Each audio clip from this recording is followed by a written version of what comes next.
Welcome to the deep dive. Today we're digging into the latest from Zscaler, their Q3 results for fiscal 25, which actually just wrapped up at the end of April. That's right. And we've got the official earnings release, their investor deck, and, some news coverage too, just to piece it all together. Yeah, and our goal here isn't just to read numbers off a page. We want to cut through the corporate speak, figure out what's really important about how Zscaler did this quarter, where they're headed strategically. And what it might mean for you if you're watching cloud security or enterprise tech trends. Exactly. So we'll be drawing from the financials, the company's own spin, and some outside views to get a well-rounded perspective. Sounds good. Let's jump in. Okay, so top line numbers first. Q3 FY25 revenue, Came in at $678 million.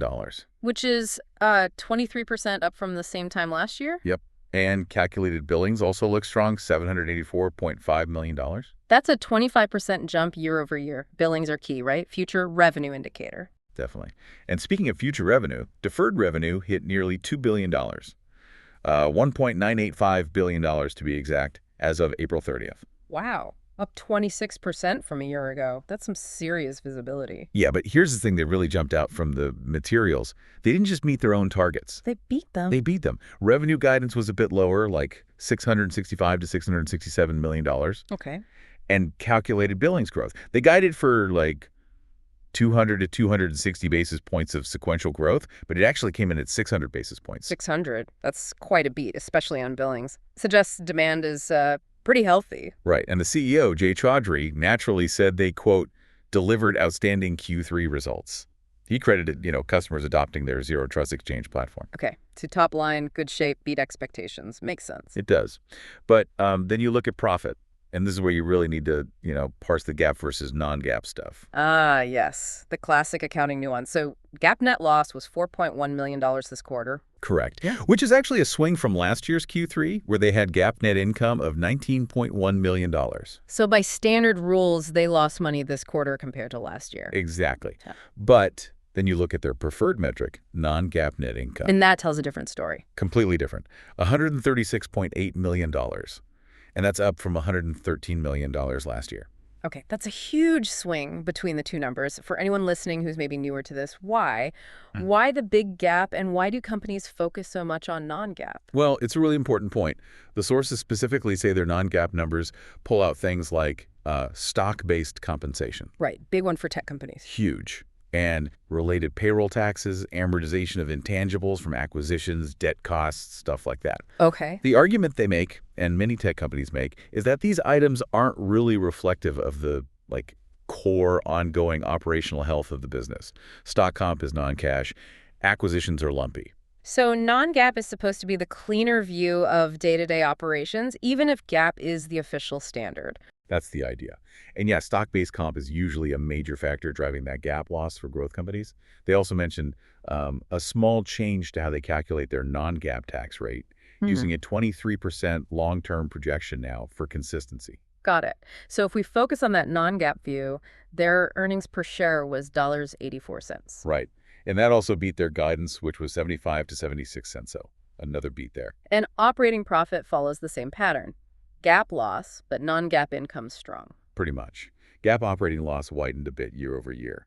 But non-GAAP operating income was solid at $146.7 million. That's 22% of revenue, same margin as last year. And again, beat their guidance range.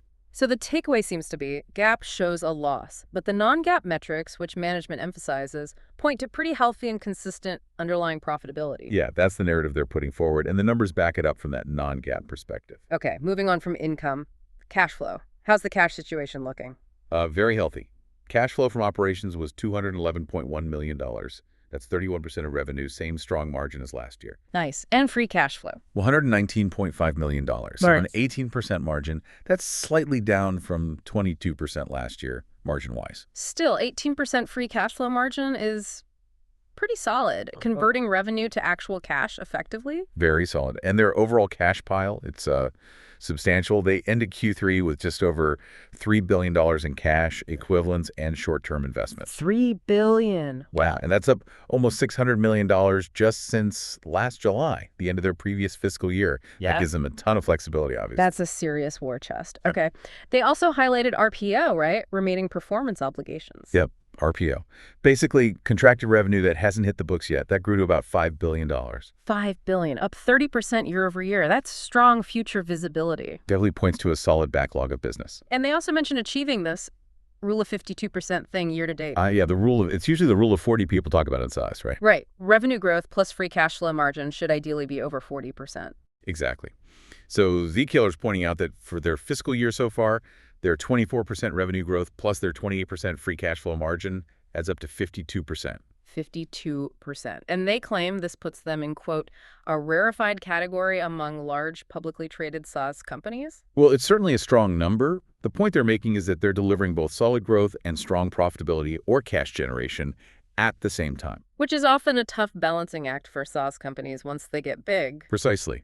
It suggests the business model is scaling pretty effectively. Okay, so shifting from the pure financials, what were the big strategic moves or highlights this quarter? Anything beyond the numbers? Well, there were a couple of executive changes.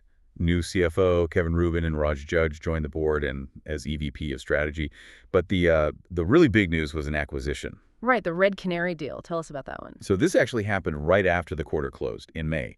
They signed a deal to buy Red Canary for $675 million in cash, plus some equity for employees. And Red Canary is in MDR, Managed Detection and Response. Exactly. They're a leader in that space. Okay, so Zscaler, known for its secure gateway, zero trust stuff, buying an MDR company. Why?